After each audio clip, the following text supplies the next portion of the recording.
The 5th part of Dragon Ball Kakumei is upon us, and with part 6 on the horizon, it provides us with some more amazing artwork, characterization, and questions, the last of which is cruelty for any what-if scenarios like this. Of course, with a setup issue as strong as this part, it leaves me begging for more, although for me, with a little bit to be a desire. Continuing from the last few issues with Goku sealed away in Universe 0, we are currently in the team assembly phase of the story as Goku's friends from Earth travel the multiverse to recruit strong fighters to their cause. This issue in particular focused on the efforts of Vegeta on Universe 6's version of Sadala as he rallies a more rather peaceful variant of the race of the Saiyans, with the likes of Bulma and Broly tagging along for the ride. There's also a pair of sweet little B-plots that shed more light on Gohan's home life as well as sets up the bulk of Trunks and Gotenks' future training to provide breaks of the main action on Sadala. But I say action with a pinch of salt. The action so far in Kakumei has been very front-loaded and not really much coming close from the level of Goku vs Beerus. While we haven't really seen any planet-shattering martial art goodness in this continuous Universe 6 yet, the story makes up for it with a killer premise. This method of pacing has caused a change in dynamic that I really noticed throughout the paneling. The commonly used wide landscape shots that Kakumei uses really well to communicate the sheer scope of the action that's taking place has seen a dip in usage as the stakes have dropped to a bit more personal scale. In particular, I did like the sweeping crowd shots with a huge number of Saiyans that Vegeta had to address. Overall, I see this as a well-deserved pressing on the brakes to set up future conflict, as well as a deliver on this premise, a story of a fish, not just out of the water, but in completely different pond.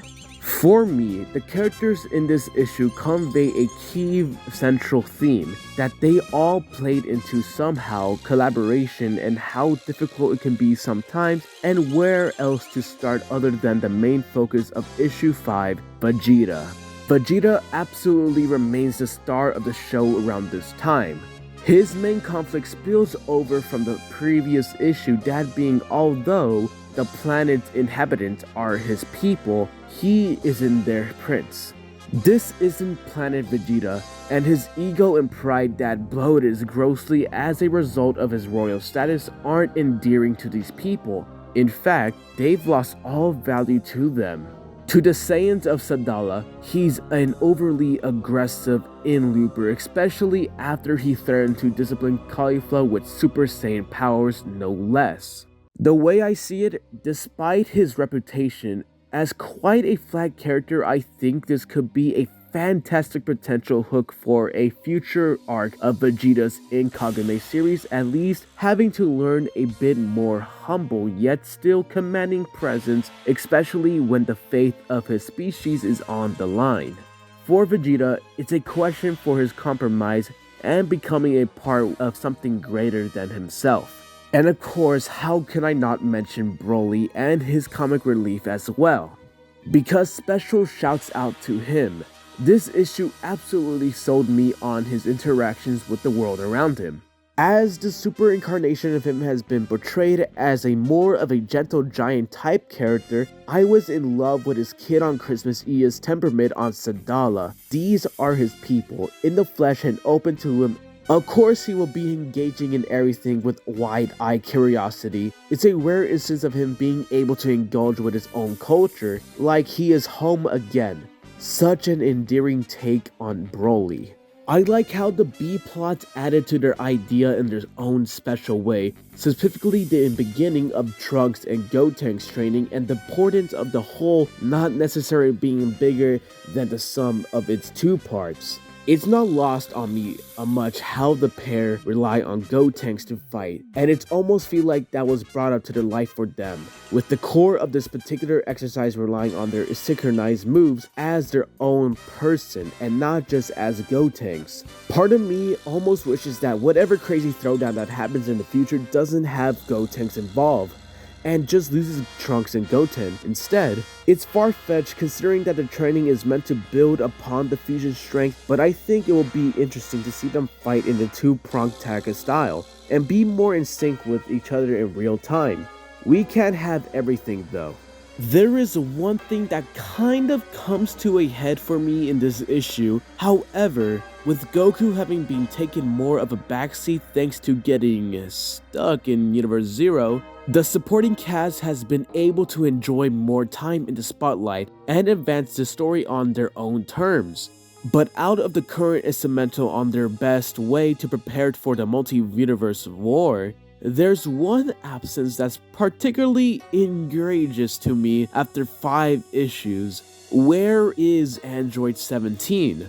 The premise of this entire manga hinges on the decision that 17 made at the end of his victory against Jiren and the consequences of his seemingly selfish wish. It's a very interesting moral dilemma to touch upon. Sometimes even with the best intention can have a dire effect beyond anyone's imagination, and knowing what could potentially come from such a mean-welling action, it could cause even the most pure-hearted person to even think twice. It would be a wasted potential to have not 17 come face to face with a problem of his own creation sooner or later, and even have him prove his selflessness by bringing him back to the fight once more for the multi-universal war he willed it back to existence.